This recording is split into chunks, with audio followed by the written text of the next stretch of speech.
Hoje eu estou aqui para explicar para você o porquê que a criolipólise pode não ser segura para paciente na pré-menopausa. Vamos lá?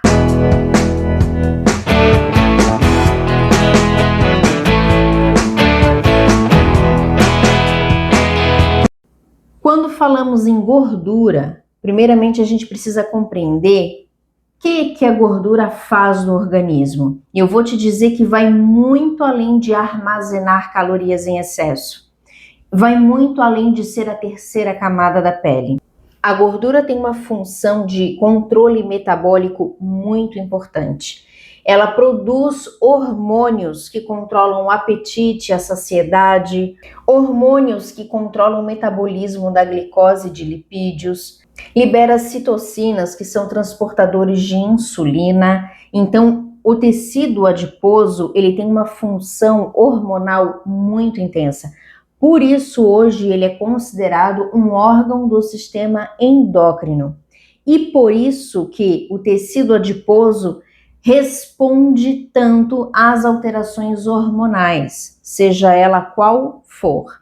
E na paciente com pré-menopausa, menopausa, toda a configuração hormonal dessa paciente é voltada para o aumento do tecido adiposo, seja hiperplasia de adipócitos, que é o aumento de número de adipócitos, ou o aumento do tamanho do adipócito já existente, que seria a hipertrofia adipocitária.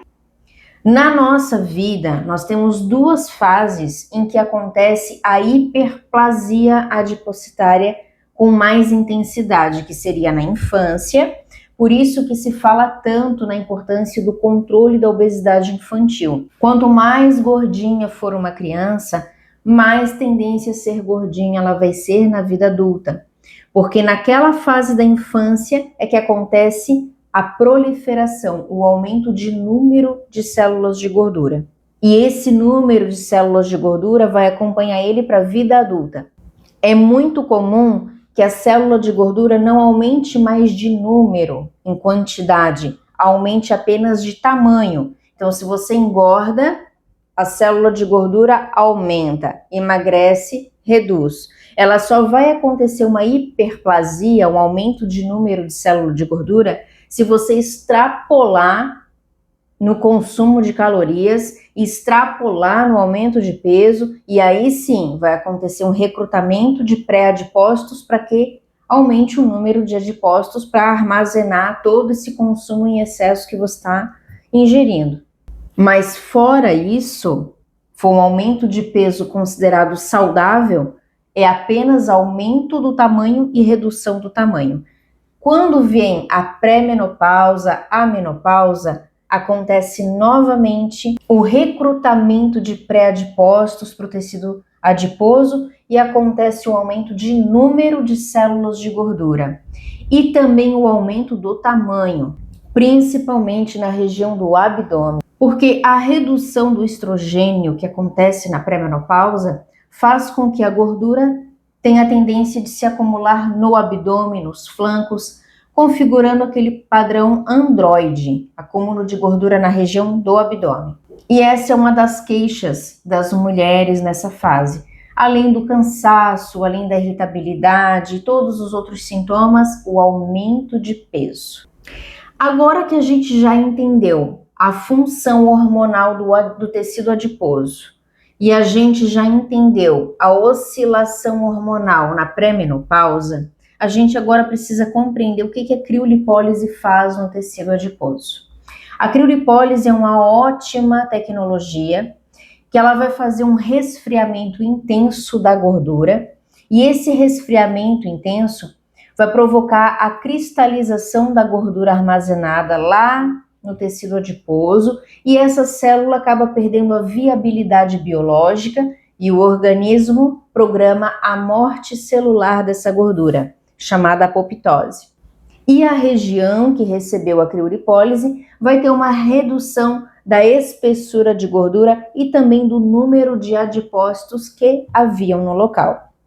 Nessa hora você deve pensar assim, nossa, mas se na pré-menopausa acontece um aumento do número de adipócitos e a criolipólise reduz o número de adipócitos, não vejo porquê de não fazer essa técnica nessa paciente.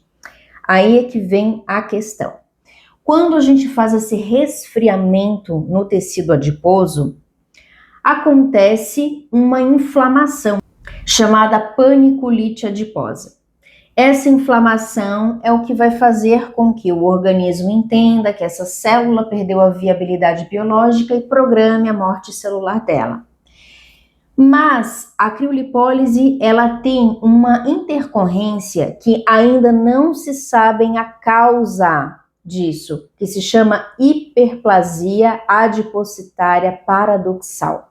Se o tecido adiposo responde ativamente às alterações hormonais, nós estamos com ele recebendo uma alteração hormonal na pré-menopausa.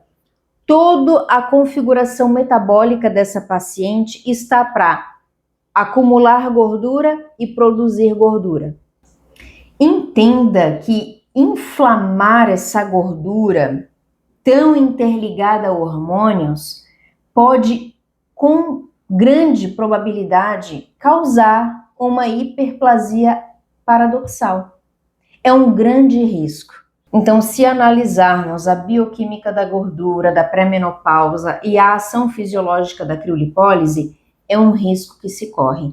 Tem artigo comprovando? Não. Tem algum caso clínico que eu vivenciei? Não.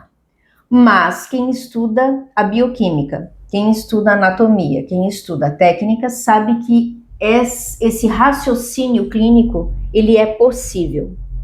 Então, para que a gente atenda essa paciente com mais cautela e segurança, o ideal é que a gente não use criolipólise nessa paciente. O ideal é que você opte por tratamentos que induzam a lipólise. Se todo o metabolismo dela está direcionado para fazer lipogênese, hiperplasia, e você começa a gerar estímulo de lipólise, é muito mais seguro do que você inflamar esse tecido, causar uma paniculite, tem toda a alteração hormonal envolvida e você pode correr o risco de ter aí uma hiperplasia paradoxal, que a gente sabe que a solução para esse caso é só cirúrgico. Por que correr o risco se a gente pode trabalhar com segurança, com responsabilidade? Tem como prever se vai acontecer ou não? Não.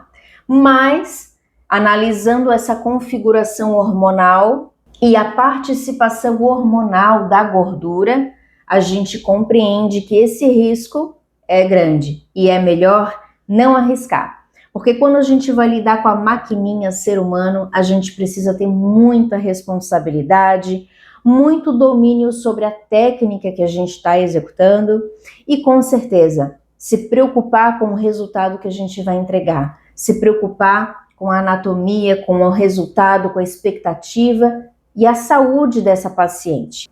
E profissionais, sempre que forem tratar gordura, levem em consideração o histórico hormonal da paciente. Isso faz toda a diferença, porque gordura e hormônio interagem constantemente e a gente precisa, com certeza, levar isso em consideração na nossa clínica.